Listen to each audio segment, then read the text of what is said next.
So என்னோட வெர்ஷன்ல basmati rice use பண்ணி திண்டுக்கல் பிரியாணி ஸ்டைலில் பண்ணியிருக்கேன். மட்டன் பிரியாணினாலே சீரக சம்பா அரிசி தாங்க. வாங்க எப்படி செய்யலான்னு பார்க்கலாம். இதுக்கு குக்கரில் 1/2 கிலோ மட்டன் சேர்த்து மஞ்சள் தூள், இஞ்சி பூண்டு பேஸ்ட்டு, உப்பு, மட்டன் முழுகிற அளவுக்கு தண்ணி சேர்த்து ஒரு 5-6 விசில் விட்டு எடுத்துக்கலாங்க. அடுத்ததாக மசாலா அரைக்கிறதுக்கு 2 டேபிள் ஸ்பூன் அளவுக்கு வரமல்லி, 1 டேபிள் ஸ்பூன் அளவுக்கு சீரகம், சோம்பு, மிளகு, பட்டை, கிராம்பு, ஜாதிபத்திரி, பிரியாணி இலை, ஜாதிக்காய், ஸ்டார் ஆனிஸ், ஏலக்காய், கல்பாசி, 1/2 கைப்பிடி அளவுக்கு முந்திரி நல்லா பொடியாக அரைச்சி எடுத்துக்கலாங்க. அடுத்ததாக இஞ்சி பூண்டோட வெங்காயத்தையும் சேர்த்து அரைச்சி எடுத்து வச்சுக்கோங்க.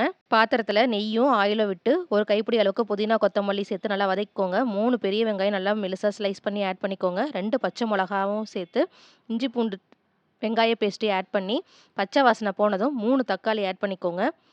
இப்போது தக்காளி வதங்கிறதுக்காக உப்பு சேர்த்து மஞ்சள் தூள், வரமிளகாத்தூள், அரைச்சி வச்ச பிரியாணி மசாலா, தயிர் நல்லா வதக்கி விட்டுக்கோங்க.